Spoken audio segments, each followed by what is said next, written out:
अगर आज ईमानदारी से बगैर ईवीएम के चुनाव हो जाए तो आज बीजेपी जीत नहीं सकती।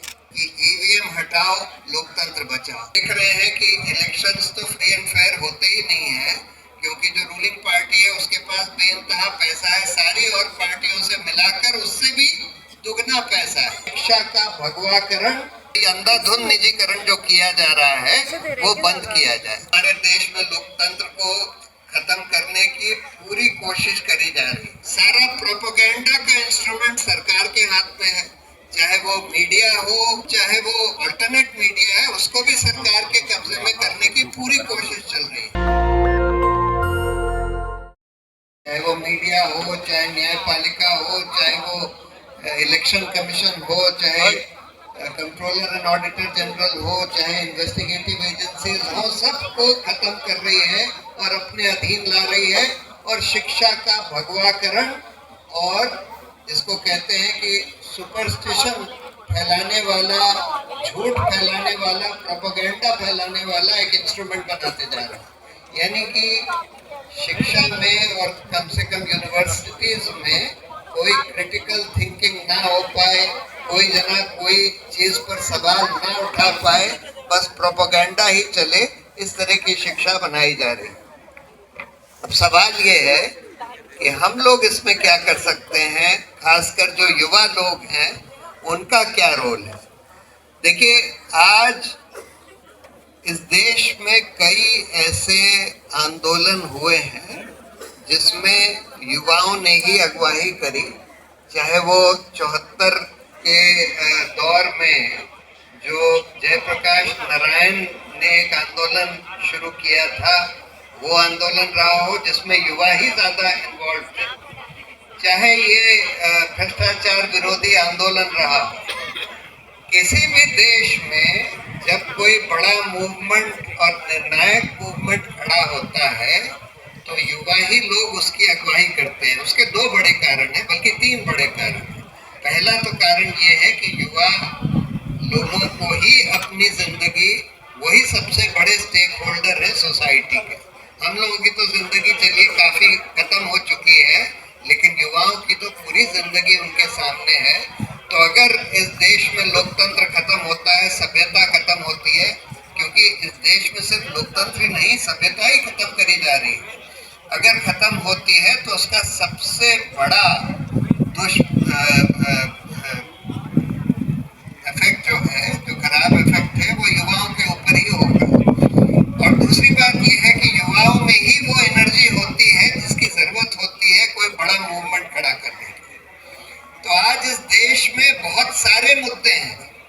हमारे देश में लोकतंत्र को जिस तरह से कुचला जा रहा है, जिस तरह से सांप्रदायिकता फैलाई जा रही है, नफरत फैलाई जा रही है, झूठ फैलाया जा रहा है, सब चीजों के बारे में आंदोलन खड़ा किया जा सकता है।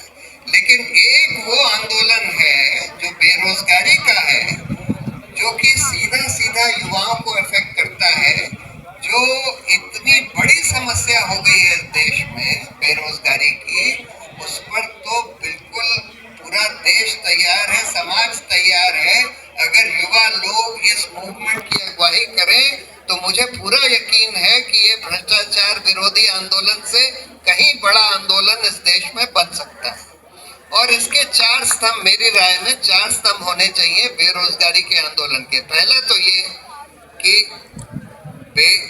रोजगार के हक का कानून बने। जैसे हम लोगों ने बोला था कि लोकपाल का कानून बने, उसी तरह से हमको कहना चाहिए कि रोजगार का हक जो है इस देश में मौलिक अधिकार है और उसको कार्यान्वित करने के लिए कानून बनना चाहिए कि हर जना जो कि 21 साल से लेके 60 साल की उम्र का है, उसको कम से कम न्यूनतम दर पर रोजगार मिलना चाहिए, कम से कम न्यूनतम दर पर। और अगर उसको ना मिल सके तो सरकार का दायित्व है कि उसको बेरोजगारी भत्ता उसका कम से कम आधा दिलवाए। ये जो नरेगा का जो कानून है जिसमें 100 दिन की का रोजगार रूरल लोगों में, फैमिली में एक जने को मिलता है, उसी का ये एक्सपेंडेड वर्जन है, बेईमानी से हो रही है। उसका युवा हल्ला बोल ने उसका एक वो बनाया था ढांचा कि किस तरह से आप रिक्त पदों की भर्ती कर सकते हैं ईमानदारी से 6 महीने के अंदर।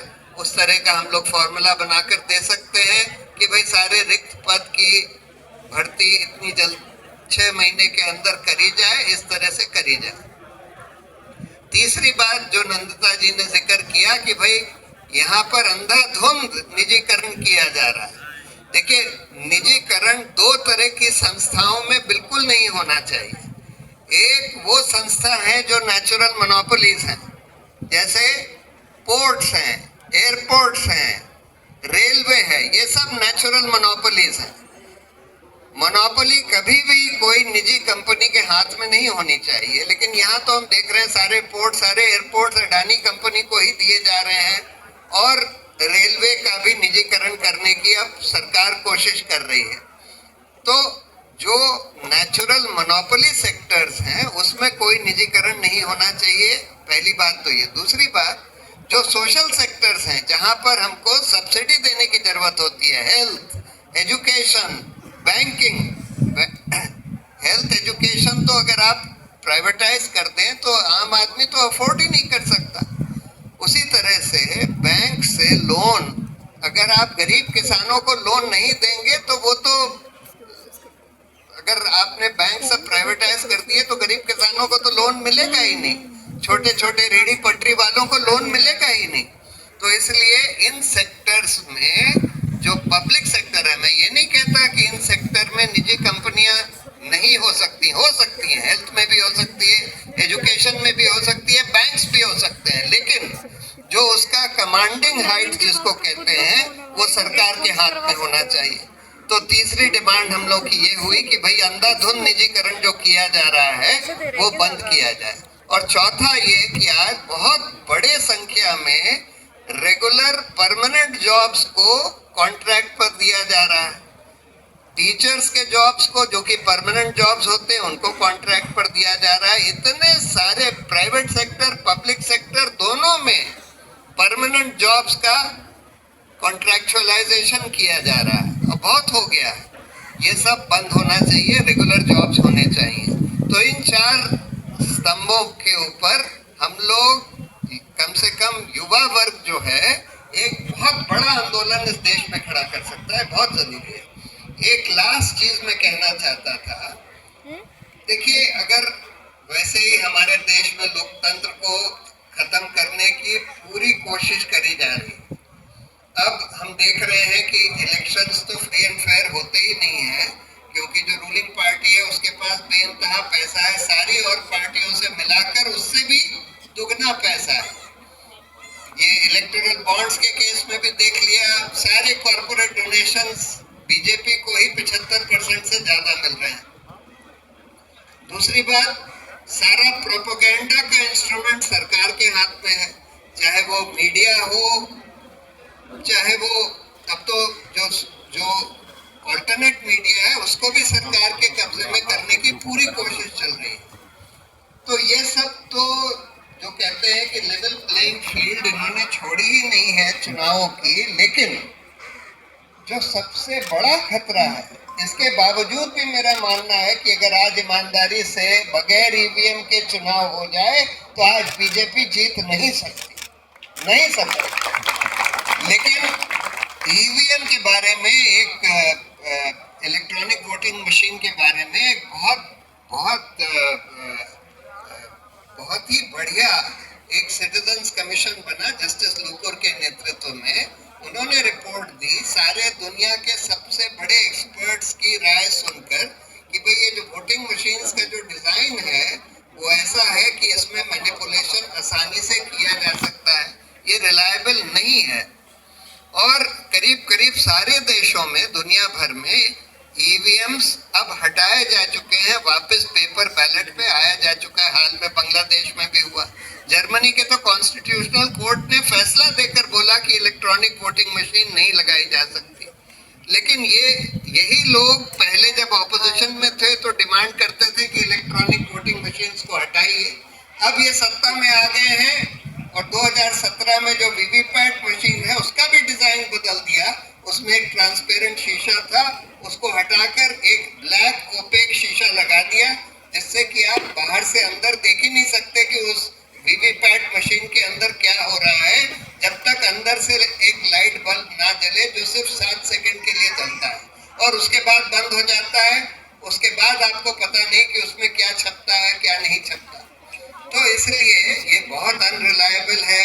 हम लोगों को एक बड़ा आंदोलन, धीरे धीरे ये आंदोलन कुछ वकीलों ने और कुछ और लोगों ने छेड़ा हुआ है और बड़ी तेजी से बढ़ रहा है। इसमें सारे युवा लोगों को शिरकत करने की जरूरत है कि ईवीएम हटाओ, लोकतंत्र बचाओ। तो बहुत सारे इश्यूज हैं जिसमें युवाओं को आगे आने की जरूरत है, लेकिन ये एक दो ऐसे इश्यूज हैं, एक तो रोजगार का और एक ईवीएम का, जो पूरा हमारे पूरे आर्थिक व्यवस्था और हमारे लोकतंत्र के जड़ पर जाता है। इस पर तो तुरंत युवाओं को सड़कों पर उतरना चाहिए। यही मैं सब कहना चाहता था। अगर ऐसा होता है तो मुझे पूरी उम्मीद है कि हम इस लोकतंत्र को बचा पाएंगे, बीजेपी को हरा पाएंगे। जय हिंद। नेशनल दस्तक की आपसे गुजारिश है कि अगर इसको बचाना चाहते हैं तो नेशनल दस्तक को सब्सक्राइब करने के लिए रेड कलर के सब्सक्राइब बटन को दबाएं, फिर बेल आइकन की घंटी दबाएं।